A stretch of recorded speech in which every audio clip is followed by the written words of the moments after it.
Aquí estamos en Ojalá, como todos los días, prestos a compartir con ustedes información importante. Una de ellas tiene que ver con la transparencia. En el país se han puesto en marcha medidas importantes que favorecen la transparencia. Y eso no lo reconocen nada más organizaciones, instituciones de la República Dominicana, sino instituciones, organizaciones internacionales. El propio gobierno de los Estados Unidos acaba de reconocer que la República Dominicana es un país en donde se trabaja para la transparencia.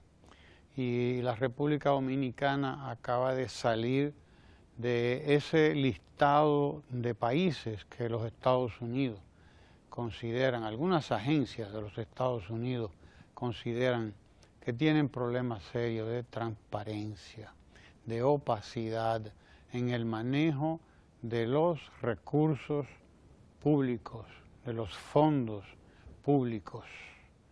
Y esa es una noticia importante, porque aunque el enanismo en que se vive aquí en la República Dominicana, que viven muchos sectores, obliga a veces a la gente a solamente pensar en lo malo que hay aquí o que hay allí o que hay acullá, y no nos damos cuenta de la manera en que estamos construyendo un país diferente, un país nuevo, un país donde se respetan los recursos del pueblo dominicano, los fondos públicos.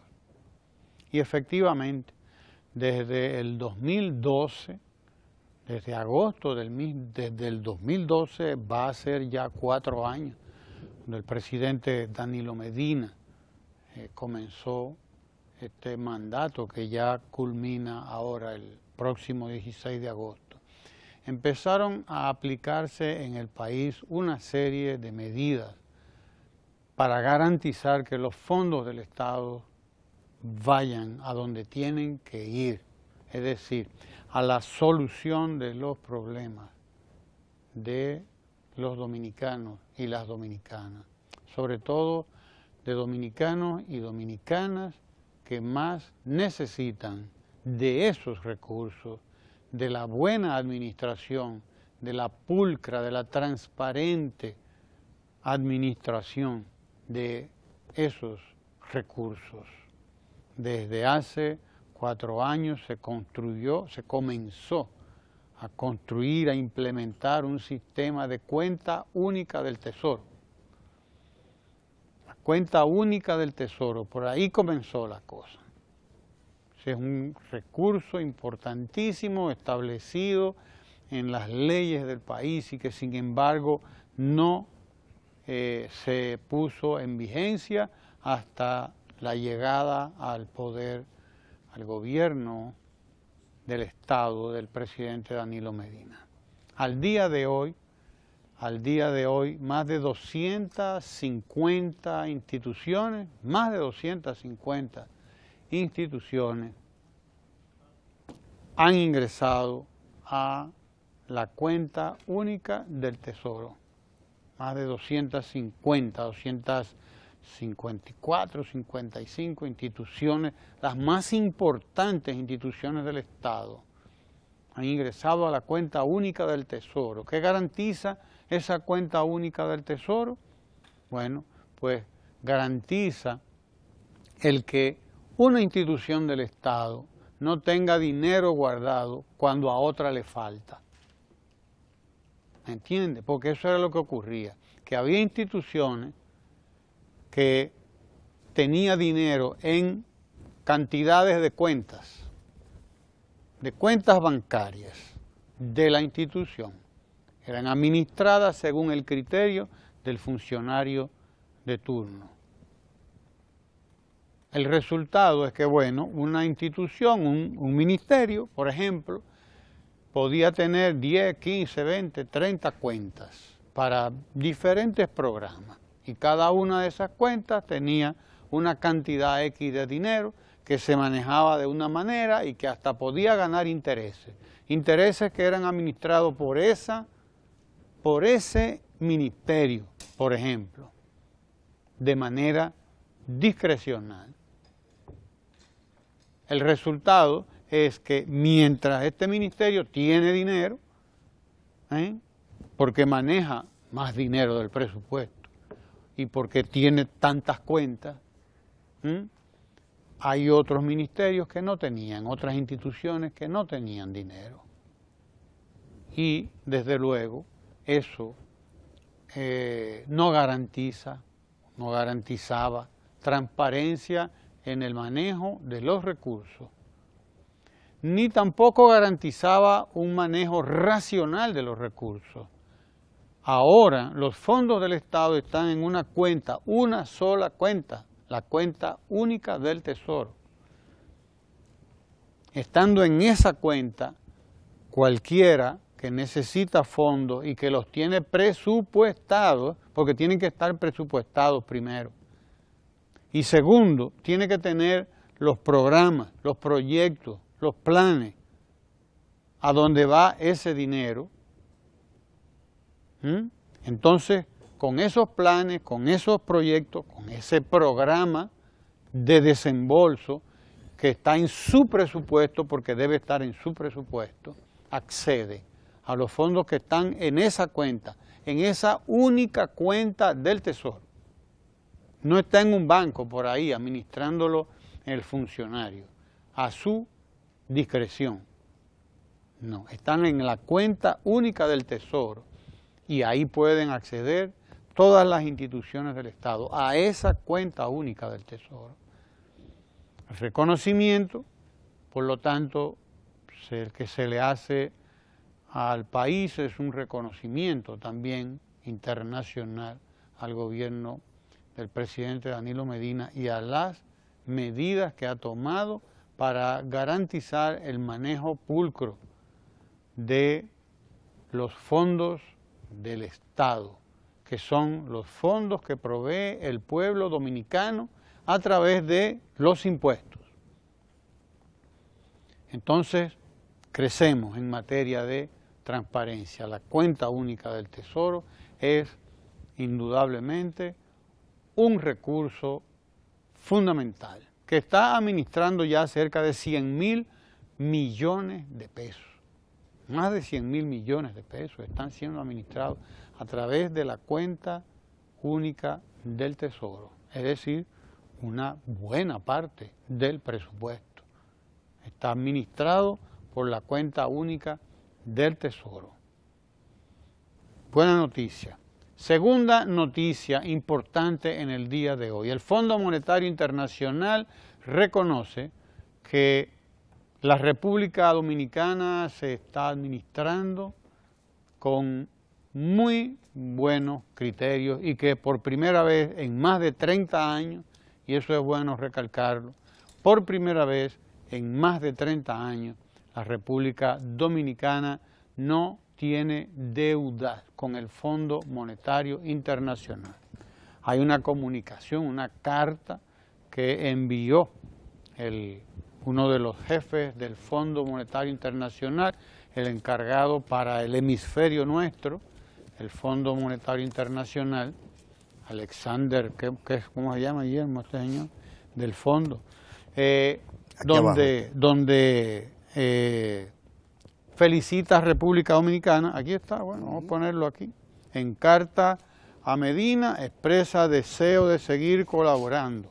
Director del Departamento del Hemisferio Occidental del Fondo Monetario Internacional, Alejandro Werner. Aquí está, vamos a ponerlo ahí, ¿verdad?, para que se vea la información. Alejandro Werner felicita al presidente Danilo Medina. Una foto del presidente ahí, bastante joven, por cierto.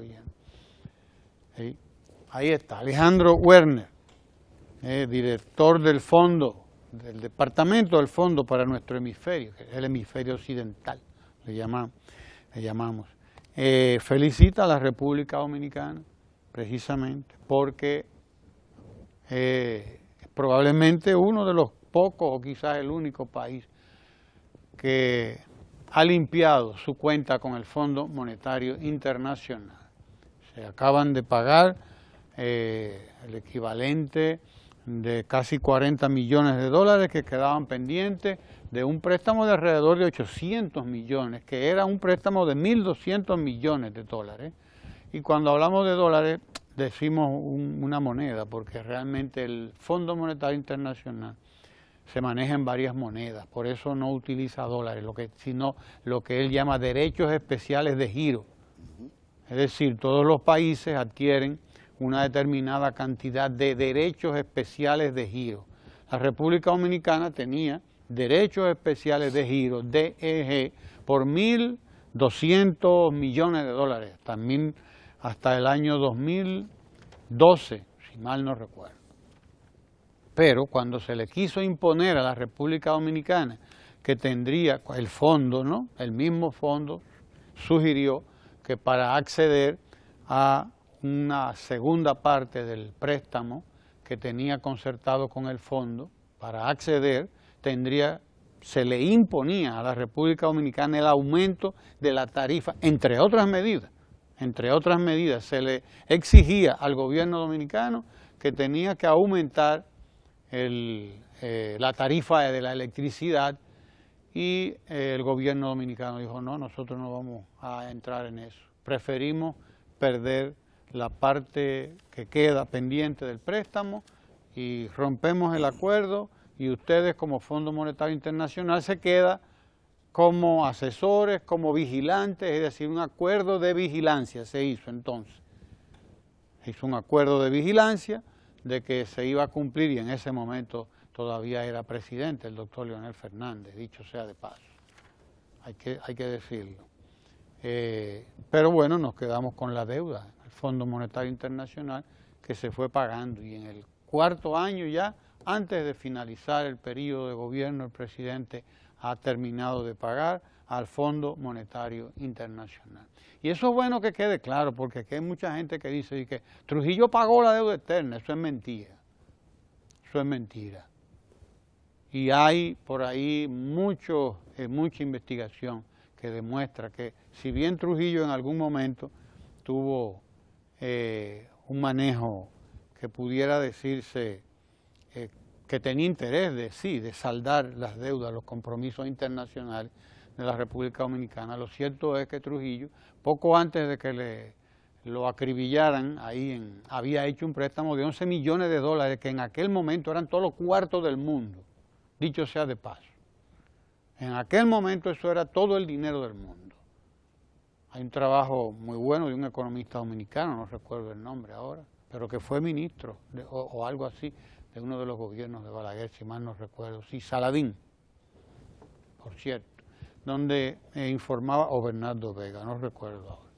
Pero es un trabajo interesantísimo que recuerda que uno de los préstamos, de los últimos préstamos de Trujillo, de 11 millones de dólares, fueron prácticamente para llevárselo, porque ya estaba haciendo agua el gobierno, el régimen, y se veía lo que venía, y la familia de Trujillo empezó a presionar para sacar dinero del país. Y una parte de ese préstamo salió del país, se lo llevó la familia de Trujillo. Es bueno que se sepa eso para los que viven inventando por ahí, pretendiendo vendernos todavía el trujillismo, porque aquí hay gente dedicada a eso y a elogiar la disciplina vaya usted a ver, cualquier dictadura, claro, tiene la disciplina del terror, porque eso no es disciplina, eso es terror. Eso es terror, eso no es respeto, eso es miedo. Miedo es lo que infunden las dictaduras. Entonces, ahora sí quedamos libres con el Fondo Monetario Internacional. Agréguele a eso que nosotros hemos pagado recientemente la deuda nuestra con Petrocaribe, que era también una deuda importante, y que estamos al día en nuestros compromisos internacionales. Con razón, Alejandro Werner, en su carta, felicita a la República Dominicana y el presidente Danilo Medina, porque dice él, por primera vez desde 1975, su país, óiganlo bien, por primera vez desde 1975, su país no tiene obligaciones pendientes frente al FMI. Y le dice Alejandro Werner que es una muestra del notable progreso logrado por la República Dominicana bajo su liderazgo, le dice esta comunicación al presidente Danilo Medina, Alejandro Werner. Y dice más, dice, como hemos señalado en anteriores ocasiones, valoramos nuestra relación con la República Dominicana y esperamos fortalecerla en el futuro, expresa el funcionario. El director del Departamento del Hemisferio Occidental del Fondo Monetario Internacional aprovechó la oportunidad para reiterarle al presidente Medina: mis colegas y yo, dice él, estamos preparados para seguir trabajando con usted y el gobierno que usted preside en cuestiones económicas que son importantes para el país. Porque claro, el Fondo Monetario Internacional, que fue hasta hace poco tiempo lo que Juan Bosch llamaba la policía internacional, la policía económica internacional, pues en los últimos años, por lo menos en lo que tiene que ver con América Latina, ha variado bastante sus políticas. Ha variado el rasero hacia Europa, está aplicando las políticas que nos aplicaba a nosotros aquí y que nos llevaron a la década perdida, la década de los 80 y de los 90, que no fue una sola década la que perdimos más de una, esa es la realidad. Entonces, los dominicanos, pero yo diría América Latina entera, aprendió que las recetas del fondo, solamente alguien que quiera suicidarse las aplica al pie de la letra. Nosotros supimos coger y dejar, y en el 2012 dijimos, no, vamos a llegar a un acuerdo, sí, pero es un acuerdo de vigilancia, que es un acuerdo de acompañamiento para vigilar cómo se aplican las medidas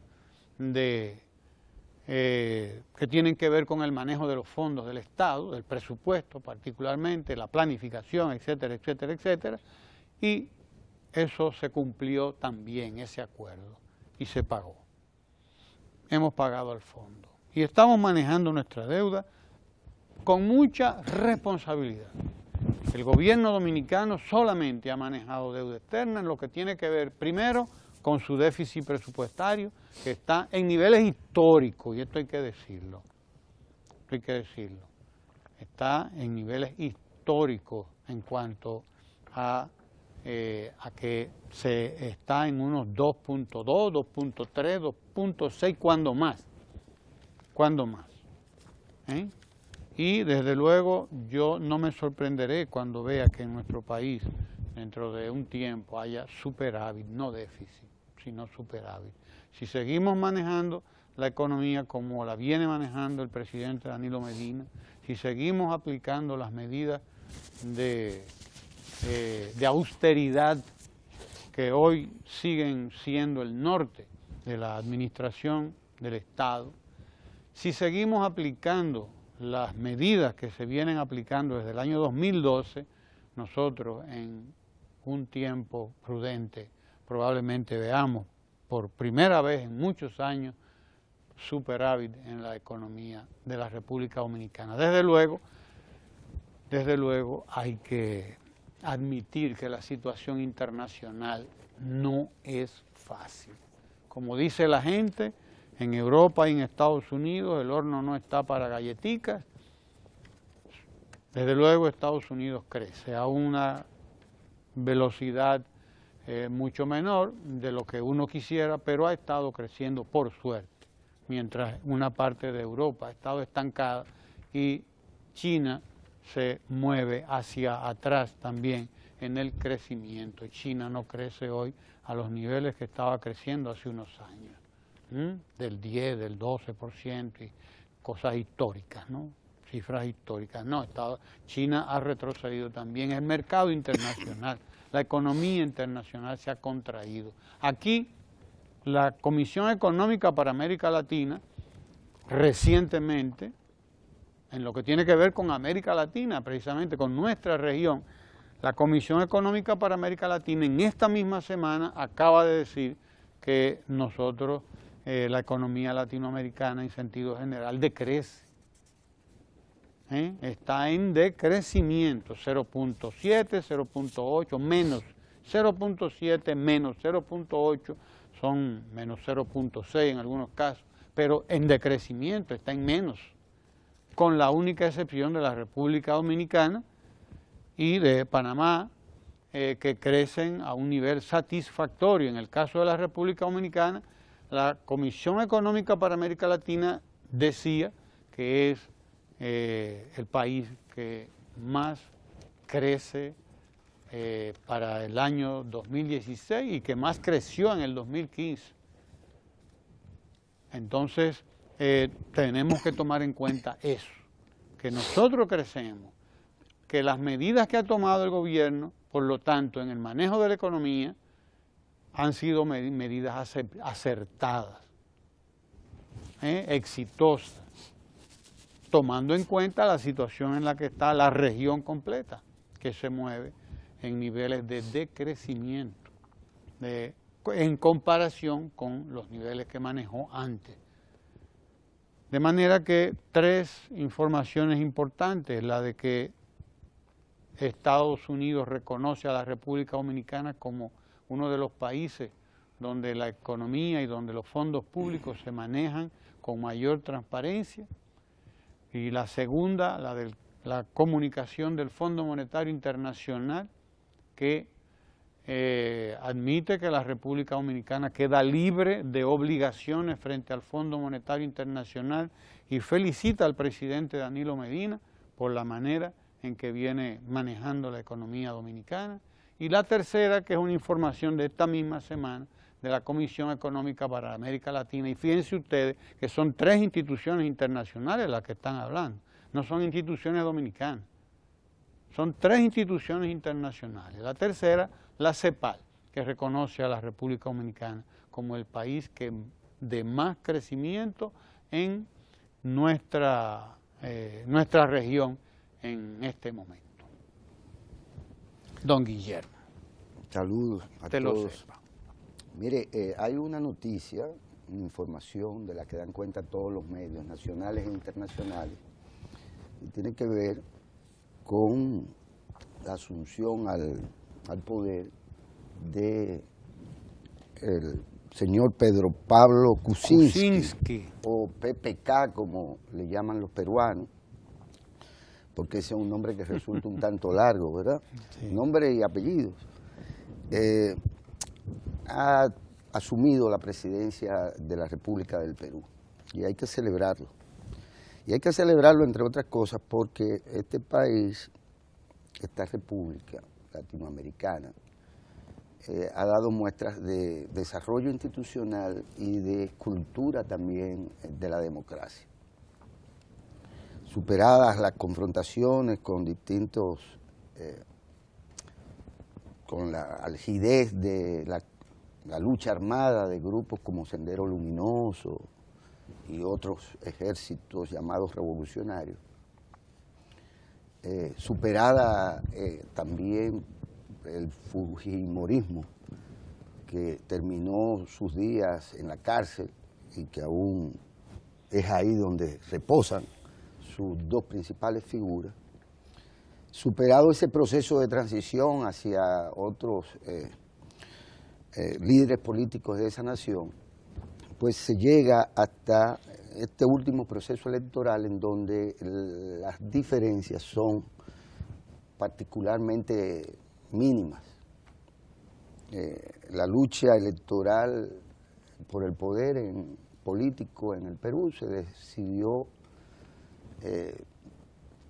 prácticamente hasta el último voto que se contó. Y previo a esa decisión final, pues los dos principales contendores, la señora Fujimori, hija de este señor que está preso, y los fujimoristas, pues aceptaron la posibilidad de ser derrotados en el proceso Y lo mismo, lo propio hizo este señor, que es un político de Estado, ha sido ministro de Energía y Minas y Economía de ese país en otras administraciones, banquero con derecho propio en Wall Street y, entre otras cosas, economista del Banco Mundial y ha sido líder empresarial. Un hombre formado para el ejercicio del poder, conocedor de tanto de las complejidades de las relaciones internacionales y de la economía mundial, así como conocedor de sus propios negocios, es decir, empresario exitoso por igual. De tal suerte que los peruanos nos acaban de dar un ejemplar y bonito proceso electoral y de traspaso de mando, que contrasta por mucho con este folclórico y característico pataleo de fuerzas políticas dominicanas que no alcanzan a entender este sistema y pues han hecho todo lo posible por deslucir el proceso de traspaso de mando. Ahí tenemos imágenes de cómo acontece esto, el traspaso, la asunción, ¿verdad? Se dice. Asunción, claro que sí. Asunción. De asumir. De asumir. O de ascender. Sí. El ascenso al poder de este señor Pedro Pablo. Gracias a un proceso electoral que concluyó... Que Dios libre que hubiera sido aquí. No, si es aquí estuviéramos peleando en la calle todavía, guerra civil. Lo Sí, cierto es que no sabe perder. ahí está una muestra de cómo se debe actuar ya cuando usted decide ir al ruedo de la lucha política y al ruedo del pleito por el poder, digamos. Como usted decía hace unos días, con cierta, qué sé yo, capacidad tanto para ganar como para perder. Bueno, esto es una noticia que hay que añadirla al hecho de que el presidente Danilo Medina se hizo representar en este acto por el ministro de Relaciones Exteriores, el señor Andrés Navarro, quien pues cumplió con esta misión y quien, claro está, debe haber aprovechado para estimular la nueva política exterior del país en relación a esta importante república latinoamericana. Dicho esto, Ramón, hay que destacar también el programa que está planteando este nuevo presidente y desearle éxito en ese propósito. Él proclama la lucha frontal contra la corrupción, la inseguridad y las desigualdades sociales, lo que nos indica en qué medida también las agendas de las distintas repúblicas latinoamericanas están marcadas por los mismos grandes temas, los mismos grandes ejes.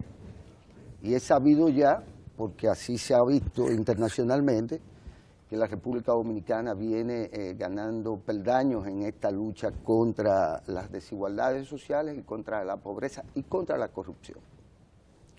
A través de obras, a través de inversiones, a través de objetivos programáticos cumplidos en función del compromiso presidencial con esas metas, que son metas nacionales y que la mayoría de los ciudadanos y ciudadanas del país comparten. Miren, ayer fue presentado, y ya nuestra prensa ha dado cuenta de ello, a través del resumen de prensa, pero son estas las cosas que hacen que otros mandatarios latinoamericanos se interesen por conocer in situ las realizaciones de la administración del presidente Danilo Medina. Y quizás también explicarse ellos mismos porque su alto nivel de aprobación y la posibilidad de su reelección a propósito de una modificación constitucional totalmente constitucional. En el día de ayer la prensa tuvo acceso a la primera parte que se inaugurará formalmente mañana con un acto con la presencia del presidente de la República y que será de seguro transmitido a todo el país. Ciudad Juan Bosch. Ciudad Juan Bosch, sí. Me refiero a esto, da cuenta la prensa, toda en realidad, porque fue un recorrido para la prensa, en donde ya... Tenemos imágenes. Tenemos imágenes, pero bueno. Ese recorrido de ayer, a ver si nos las facilitan, por favor. Efectivamente. Sí, mira.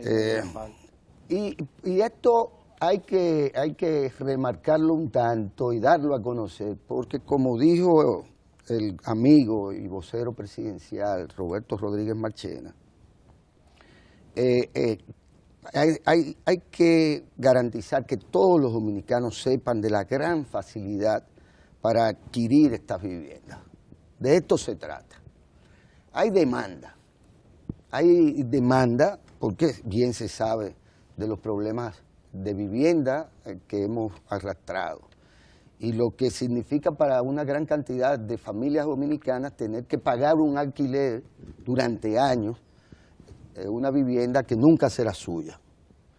Bien se sabe que la lógica de pagar un préstamo o pagar un apartamento de estos con una tasa fija a 20 años, baja por demás, o si no baja, asequible para una clase que se supone está en edades de económicamente activa, están económicamente activas y tienen las condiciones también por formación, por tipo de trabajo para poder pagar esa vivienda en 20 años. Ahí está lo Bisonó y está la Ciccone también. Hay unas declaraciones de esa señora, la Elena Ciccone, creo que se llama, si mal no recuerdo, que ella explica cómo se adquiere y los beneficios que va a adquirir.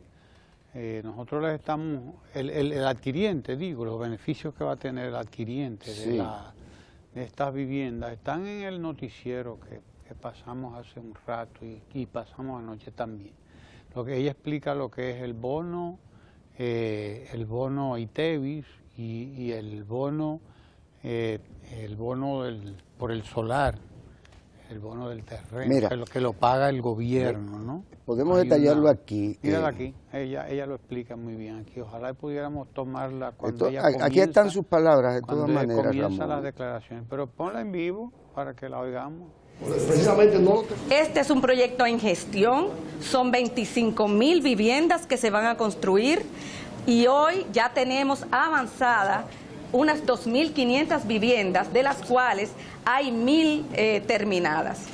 Precisamente no lo teníamos en mente, pero definitivamente con el bono habitacional, con el bono tierra y hay una cosa muy importante, señores, para que ustedes estén claros todos, que lo más importante es la tasa de interés. O sea, mire, el que mejor paga es el pobre, para que estén claros, el pobre deja de comer y paga su casa.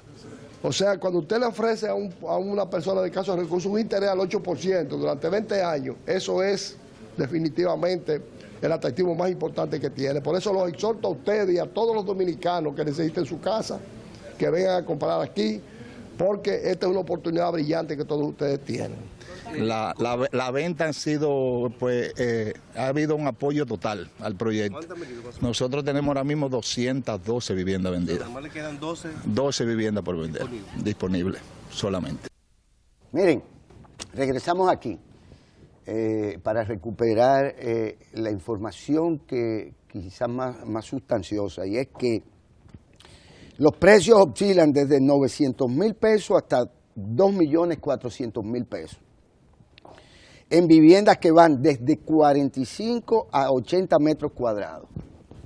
Y ella misma, la señora Ciccone, explicó que todos los apartamentos pagan de inicial un 20%. De ese 20%, el Estado otorga a las familias de primera vivienda un bono ITEVIS que equivale a un 8 o un 10% del valor de venta de esta. Lo que quiere decir que con lo que la persona interesada tendría una cuota fija mensual de unos 7,000 pesos a 20 años. La ciudad se construye en un territorio que se sabe ya de 3.2 millones y está dotada con destacamento policial, estación de bomberos, defensa civil, fiscalía, parqueo, terminal de autobuses, centro hospitalario y de atención primaria, entre otras obras de infraestructura, incluyendo el tema de la construcción de 3 liceos, 3 estancias, área médica y prácticamente un hospital. Pero además está lo que tiene que ver con la construcción o inversión en las plantas de abastecimiento de agua. Es decir, este es prácticamente un modelo de municipio planificado desde el principio, lo que deberá garantizar además, como se espera en el caso de La Barquita y de otros proyectos de vivienda, que las condiciones de estos proyectos no tiendan a arrabalizarse, sino todo lo contrario, a adquirir y ganar valor. Visto de cualquier punto de vista, estas son políticas sociales para las clases trabajadoras del país, pero al mismo tiempo constituyen una inversión que pueden afrontar los jóvenes desde ya su primer empleo, en vez de comenzar a pagar al casarse teniendo 20 y tantos años después de haber ido a la universidad y haber tenido algún tipo de experiencia laboral o de estudios fuera, pueden perfectamente, desde que entran a trabajar, adquirir y pagar un apartamento de este tipo. Hay una ventaja con el tema de los 20 años y la tasa fija. Sí, claro. Que es que hay, en 20 años, es presumible, por distintas razones, la devaluación de la moneda. Entonces resulta ser que ahora quizás 7,000 pesos es mucho con respecto a un salario mínimo de 14,000 o 20,000 pesos, pero dentro de 20 años posiblemente esos 7,000 pesos no constituyan más que la mitad o la tercera parte de ese salario mínimo que estará más alto, etcétera, porque eso es a 20 años. Yo te voy a pagar esto, tasa fija, y no importa lo que acontezca, el riesgo cambiario, como le llaman en otros casos, lo asume el Estado. De tal suerte que lo que hay es que esperar que mucha gente se entusiasme, hasta viéndolo como inversión. Esto está dirigido más que nada a los jóvenes y a las mujeres, madres solteras, y a la gente que no tiene casa propia, aunque viva en una casa familiar, que es de sus hermanos y de sus padres, etcétera. Esta es una oportunidad estelar. Además, ubicada esta ciudad en el área de desarrollo. Bien sabemos que en general la parte este de lo que es el Gran Santo Domingo es una zona en franca expansión y desarrollo y progreso. Es cuestión de muy poco tiempo para que este se convierta quizás en el más importante de las provincias, porque cuentan con todos los benditos recursos, desde varios puertos, 2 puertos importantes, aeropuerto internacional y pues cercano prácticamente al Distrito Nacional y en contacto con absolutamente todo. De tal suerte que cualquier inversión que ahora se haga, lo que va a hacer es adquirir valor, lo que constituye de por sí también un plus, como le llaman, un extra, Ramón, que te gusta el español, un extra, que es imponderable porque es intangible, puede adquirir más o menos valor por distintas razones. Incluso las razones de la incertidumbre. Son edificaciones hechas con todos los requerimientos para que si acontece cualquier catástrofe, estas sean las menos afectadas. Hasta en esa perspectiva, este tipo de proyectos sociales son beneficiosos para los potenciales adquirientes, que no solo, y es un dato también importante, que de seguro enriquecerá esa comunidad, ese municipio, es el hecho de que hay planes de adquisición a través del Instituto para los Dominicanos en el Exterior, de adquisición de este tipo de vivienda para dominicanos que se encuentran aún residiendo en el extranjero, pero que están en condiciones ya quizás de regresar por edad, porque han acumulado un ahorro que le permite adquisición, pero traen una cultura cívica, traen una cultura de convivencia que es la que muchas veces hemos aspirado a tener para la mayoría de los dominicanos, tanto en La Barquita como en la ciudad de Juan Bosch, que tienen algunas diferencias con respecto al enfoque, pero en cualquier otro tipo de proyecto de desarrollo que constituya una mezcla entre el sector privado de la construcción y el Estado, vía los fideicomisos o vía cualquier otra modalidad, como esta de eliminación o que asume el Estado, el ITEVI, y esto naturalmente no encarece o abarata, mejor dicho, el precio y por lo tanto amplía las posibilidades de venta de los promotores. Este es un gran negocio que hay que celebrar. Quiero llamar la atención sobre el hecho de que 4 años de gobierno, porque estamos además en momento de evaluar, se cierra un periodo, se cierra el periodo de los 4 primeros años de gobierno del presidente y se abre un segundo. Y decir que en estos 4 años de gobierno la disponibilidad de vivienda aumentó en más de 62.000 viviendas. Solamente la ciudad de Juan Bosch va a tener 25.000 viviendas. Está ya mercadeando 25.000 viviendas, solamente la ciudad de Juan Bosch. Hablemos de la versión Santiago, es decir, norte de la misma ciudad Juan Bosch, que va a disponer de 10.000-15.000 viviendas más. Es decir, que la disponibilidad de viviendas para sectores de clase media y media baja aumentó brutalmente, podríamos decirlo, notablemente, dramáticamente en estos 4 años. 62.000 viviendas. Nos habíamos mantenido, bueno, ahí está la gráfica, nos habíamos mantenido en no sé, unas 3, 4, 5.000, menos de 10.000 viviendas por periodo.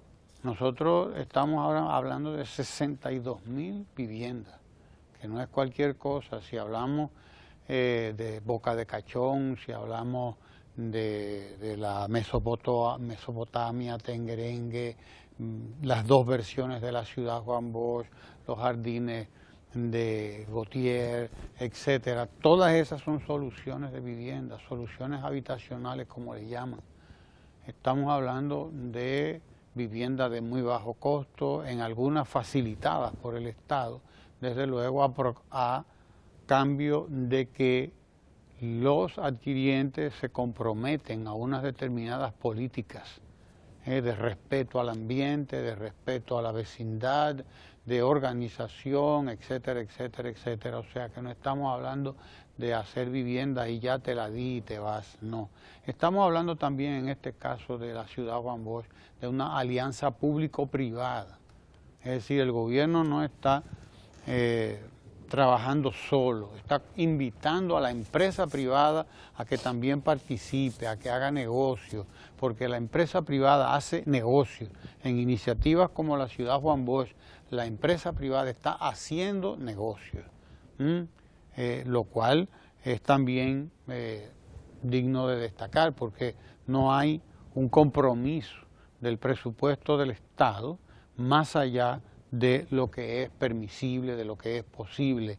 Es decir, lo que hace el gobierno es abaratar el costo de esas viviendas. ¿Cómo? Asumiendo el Estado, asumiendo el gobierno una parte de la construcción. ¿Cuál? Primero los terrenos, segundo la adecuación de los terrenos, tercero la infraestructura, eso tiene que ver con la adecuación del terreno, pero la infraestructura, que quiere decir calles, quiere decir aceras y contenes, quiere decir instalaciones eléctricas, quiere decir instalaciones de agua, del agua potable, y quiere decir instalaciones sanitarias, en fin, y quiere decir, en el caso de Ciudad Juan Bosch, un sistema propio de transporte que va a comunicar a la Ciudad Juan Bosch con las estaciones del metro, Santo Domingo Este, y va a comunicar con la ciudad también, porque la Ciudad Juan Bosch, cuando ya esté operando a toda capacidad, 100%, pues tendrá su propio sistema de autobuses para transportar a la gente de ahí hacia la ciudad, hacia donde vaya, y lo conectará con el metro. O sea que estamos hablando de un espacio casi ideal, porque además tiene espacio que va para que la gente se desarrolle y haga todo lo que tiene que hacer. Tiene un parque enorme de varios kilómetros y en fin tiene ciclorruta, es decir, ruta para bicicletas y además de todo lo que tiene, porque el Estado también asume la construcción de hospital, la construcción de cuartel de policía, la construcción de locales comerciales, la construcción de estancias infantiles. O sea, el Estado ha asumido ahí un costo importante en todo el sentido de la palabra, de manera que quienes vayan a residir en la ciudad de Juan Bosch vivirán en un ambiente y en un entorno envidiable. Envidiable, indudablemente, quisiéramos todos irnos para la ciudad de Juan Bosch. Se nos queda la Expo Vega Real, que se inauguró ayer, la Expo Vega Real, que es una iniciativa de comercio de más de 200 empresas que convergen allí en la exposición de la Vega Real, que fue inaugurada por el director del Centro de Exportación e Inversión de la República Dominicana, Jean Alain Rodríguez, y que es una iniciativa que demuestra el empuje de La Vega como economía, como una provincia con desarrollo económico que le permite darse el lujo de tener una cámara de comercio y de tener una actividad como esta de su exposición, Expo Vega Real, donde más de 200 empresas se reúnen con el lema de hacer negocio, pero en la era digital. Es importantísimo lo que está ocurriendo. Ya veremos cómo nos informamos de todo lo que ocurra allí para también informarles a ustedes, porque estos son síntomas muy buenos de cómo un país va evolucionando. Cuando las provincias comienzan a hacer este tipo de actividades, a tener su propio desarrollo comercial, industrial, etcétera, etcétera, etcétera. Importante esto de la Expo Vega Real. Mira, antes de... Lalo te está esperando con los reportes. Antes de Lalo, Ramón, hay dos noticias que por distintas razones no debemos dejar, dos informaciones pasar por debajo de la puerta ni del fin de semana, puesto que luego se perderían. Y es bueno que la ciudadanía sepa que luego de que el Congreso aprobara y enviara al Poder Ejecutivo el proyecto que crea la ley orgánica del Ministerio de Relaciones Exteriores y del Servicio Exterior, lo pasó al Poder Ejecutivo, el Congreso, y finalmente el presidente en el día de ayer promulgó esta importante ley. ¿Por qué es importante esta ley? Porque esta pieza crea el marco jurídico para que esta pieza es la 630-16. Dice, es aplicar, nuestro gran reto ahora es aplicar rigurosamente esta ley para una diplomacia más efectiva para el desarrollo del pueblo dominicano. Porque esto, entre otras cosas, crea el Consejo de la Carrera Diplomática y Consular. Así como, en general, pues, se necesitaba de este marco jurídico para que sea coherente con la nueva política exterior del país. Y esto apunta cada vez más a la profesionalización de la carrera diplomática y del ejercicio también de la política en el terreno de las relaciones internacionales. Y esto es parte de lo que llaman el desarrollo institucional del país. Una segunda información que quiero particularmente saludar, lo es el reconocimiento que el Senado hiciera en el día de ayer al sacerdote Carlos Alberto Libanio Cristo. Nadie sabría quién es si usted no dice que es Fray Beto. Fray Beto. Y la realidad es que, como dice la presidenta del Senado, doña Cristina Lizardo, quien entregó junto a otros distinguidos senadores de la República el pergamino de reconocimiento a este sacerdote.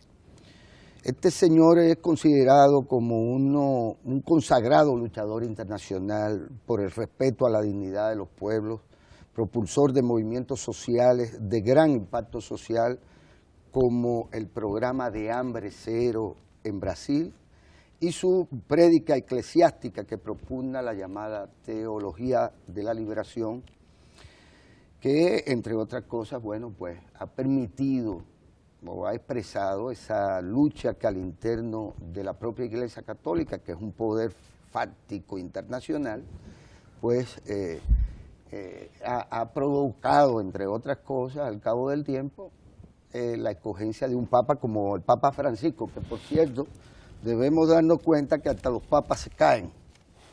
Se cayó. El pobre Francisco, mírenlo aquí, Lástima, caramba. se cayó. El listín nos aporta esta foto de primera plana que da Todos cuenta nos del caemos. pobre. Pero es bueno para Lo que importante la es que gente nos sepa levantamos. que bueno, Que es un papa humano. que las cosas que le pasaban a Hipólito, bueno, pues le pueden pasar hasta el Papa, a cualquiera. Es bueno saber esto de que hasta el Papa se cae. Saludar se cae realmente. y se levanta. Míralo ahí levantando. Sí, mírenlo. Lo importante no es que se caiga, paró es que como se un trinquete levanta, y como siguió una sí, tan campante como Johnny Huelga. Mire, en realidad hay que saludar esto de que este señor fue perseguido, encarcelado y torturado durante la dictadura militar. Sí, Fray Beto, porque hay que decirlo, este señor merece toda la admiración, el respeto no solo a su fe, sino, entre otras cosas, a su perseverancia y a su incorruptible compromiso con los pueblos del mundo y especialmente de Latinoamérica.